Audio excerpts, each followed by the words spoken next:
আমি জানি election delay করা মানে খুদের রেমের মতো আমার ফাঁসি হবে। বেটা কোনদিন রাজনীতি এবং ক্ষমতা চাবা না বলে উনি আমাকে আল ইমরানের 26 নম্বর আয়াত ছিনপুর আল্লাহ সম্মানিত করার মালিক, আল্লাহ ক্ষমতায় দেওয়ার মালিক, এবং এই দুইটা আল্লাহ যখন চাইবে তোমাকে তৈরি করে সেই জায়গায় নিয়ে যাবে। সো বাংলাদেশ জামাত ইসলাম হচ্ছে সেই দল। এই কথাটা শুনে আল্লাহ ওনাকে জান্নাতবাসী করুক। বিএনপি ব্যারিস্টার আমিনুল হক, ওনার বাড়ি রাজশাহী, উনি আবার আমার আত্মীয় মানুষ।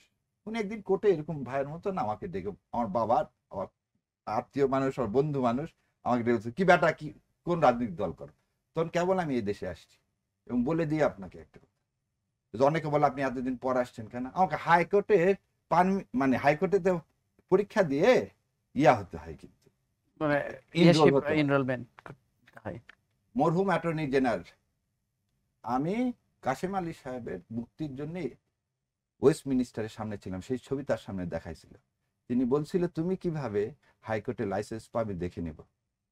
জানেন জানেন আমাকে মামলা করতে যে কত কিছুর ফেস করতে হয়েছে, এবং এই যে অনেক আমাদের এই জিনিসগুলো বলে তো কোনো লাভ নেই, এর মধ্যে থেকেই তো আমাকে বসবাস করতে হয়েছে। ওই আমিনুল হক সাহেবের কথা বলতে, উনি আমাকে বলতে, বেটা কোনদিন রাজনীতি এবং ক্ষমতা চাবা না বলে উনি আমাকে আল ইমরানের 26 নম্বর আয়াত ছিনপুর আল্লাহ সম্মানিত করার মালিক, আল্লাহ ক্ষমতায় দেওয়ার মালিক, এবং এই দুইটা আল্লাহ যখন চাইবে তোমাকে তৈরি করে সেই জায়গায় নিয়ে যাবে।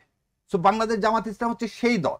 এই দলের যে ভাই বলছে যে ইলেকশন ডিলে করে, আমি জানি ইলেকশন ডিলে করা মানে খুদের রেমের মতো আমার ফাঁসি হবে, এবং সেই জন্য আমরা বলতেছি এক মুহূর্ত না, আপনি একটা স্টেটমেন্ট দেখান তো গত এক মাসে বাংলাদেশ জামাত ইসলাম কোন জায়গায় বলছে ইলেকশন না হোক। একটা স্টেটমেন্ট।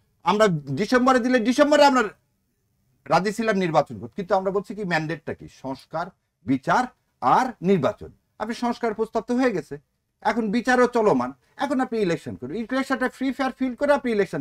একটা কথা বলেন তো জামাত ইসলাম এখন বলতেছে, একটা কথা বলেন যে আমিরে জামাত কি একবারও ঘোষণা দিল যে একই দিনে গণভোট আর ইয়া হবে বলে আমরা ভোটে যাব না? এরকম কোন ঘোষণা আসছে? 8 দল এরকম কোন ঘোষণা দিছে? আমরা বারবার বলতেছি আপনার ক্যাপাসিটি আছে কিনা দেখেন। ইলেকশন কমিশনও তো একই কথা বলতেছে যে আমাদের জন্য 2টা ভোট একই দিনে করাটা ভেরি চ্যালেঞ্জিং হবে। তার যখন ইলেকশন কমিশন এই কথাটা বলতেছে, জামাত ইসলাম যেটা আগে থেকে বলতেছে, তাহলে এটা একটা বাস্তবতা। তার সরকারকে কি করতে হবে যাতে এই চ্যালেঞ্জ মোকাবেলা কিভাবে করা যায়, পলিটিক্যাল পার্টির সাথে কথা বলে সেটা সলভ করতে হবে। That does not mean Jamaat Islam delay করবে, তার পপুলারিটি বাড়বে। এটা একটা মিথ, এটাকে বলে ইউটোপিয়া, ঘুমের মধ্যে স্বপ্ন দেখা।